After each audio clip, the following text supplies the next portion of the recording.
Baik, terima kasih Mbak Anggi. Yang pertama ingin saya tegaskan bahwa Zainul Ma'arif khususnya itu memang kebetulan di PWNU DKI Jakarta sebagai pengurus lembaga Bahsul Masail di PWNU DKI Jakarta. Tapi dalam hal keberangkatan dia ke Israel itu sama sekali tidak izin kepada pengurus harian. Tidak izin? Tidak ada yang tahu sama sekali. Justru kami di Suriah dan juga di jajaran Tanfidiyah tahu ya setelah mereka pergi, pulang, kemudian di-upload di media sosial. Taunya di situ. Jadi memang tidak izin dan tentu tidak mengatasnamakan PWNU DKI Jakarta. Tidak mengatasnamakan PWNU, tapi menyebutkan bahwa dia adalah generasi ketiga kader NU, membawa nama Gus Dur, yang menyebutkan Gus Dur juga punya hubungan erat dengan Shimon Peres, presiden Israel. Dan kemudian kalau kita tonton lebih panjang videonya menyebutkan kami membawa misi untuk menormalisasi hubungan Israel dan Indonesia. Luar biasa nih, kita aja nggak punya pemerintah kita. Betul, itu hubungan diplomatik gitu. Mungkin apa ya, yang jelas itu terlalu berlebihan kalau mereka punya tujuan menormalisasi hubungan Indonesia dengan Israel. Negara kita aja tidak. Betul. Dan negara kita itu kan komitmen bahwa Indonesia itu anti penjajahan sehingga tidak akan pernah membuka hubungan diplomatik dengan Israel. Lalu inisiatif dari mana nih Pak? Sempat komunikasi nggak dengan Saya sempat orang komunikasi sebetulnya. Tujuan utamanya kalau yang dijelaskan oleh Zainul Ma'arif sebetulnya adalah awalnya penelitian lapangan tentang kondisi di sana. Yang kedua ingin ada dialog antar umat beragama di sana. Itu aja sebetulnya tujuannya. Tidak. Penelitian lapangannya buat apa nih Pak? Ya dia pengen lihat kondisi di sana bagaimana dan lain sebagainya.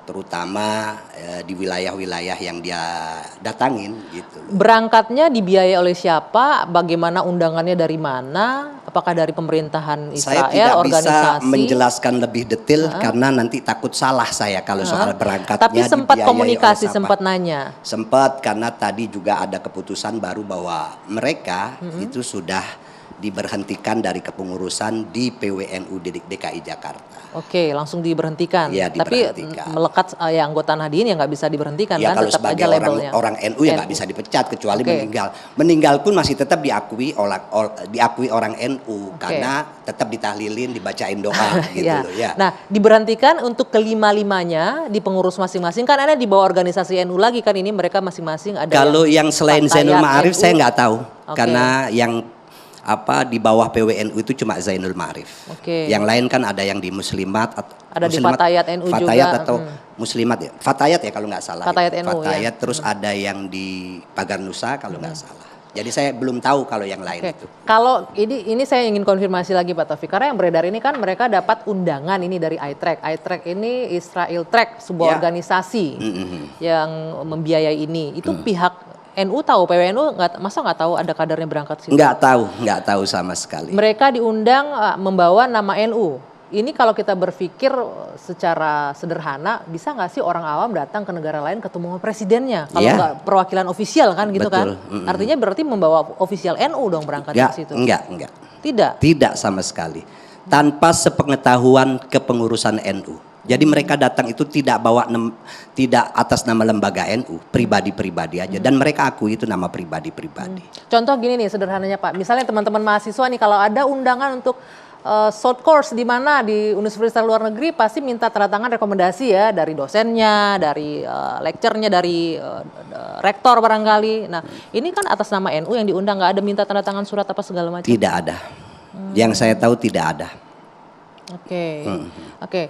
Baik, nanti kita lanjutkan lagi. Saya mau ke Mbak Monik terlebih dahulu. Mbak Monik, kalau Anda sendiri melihat sebagai aktivis pro-Israel, melihat pertemuan ini memaknainya seperti apa dengan adanya 5 kader NU yang hadir di situ? Iya. Dan terima kasih. Saya sangat mendukung. Karena negara kita, Indonesia ini mengenal solusi 2 negara. Artinya Indonesia mengakui Israel dan Palestina. Indonesia, negara kita sudah mengakui kemerdekaan Palestina pada 15 November 1988. Karena itu ada kedutaan besar Palestina di Jakarta.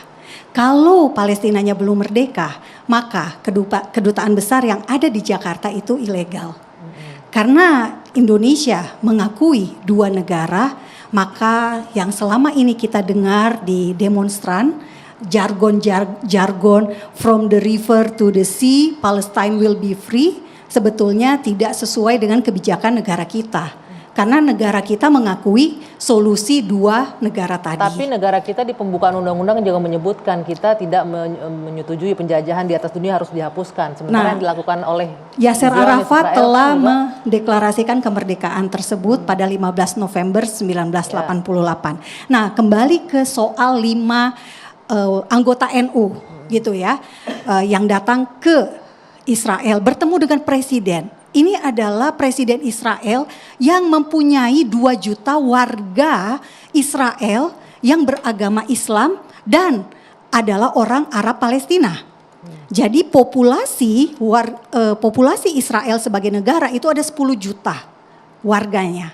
Nah, 10 juta itu terdiri dari 2 juta orang Arab Palestina yang memilih menjadi warga negara Israel. Nah, dari 2 juta itu 1,2 juta adalah Muslim. 800.000 adalah Kristen. Kalau ada orang Indonesia datang ke Israel dan bisa bertemu dengan Presiden Israel, itu karena Israel sangat-sangat ingin mencari pertemanan, persahabatan antar bangsa.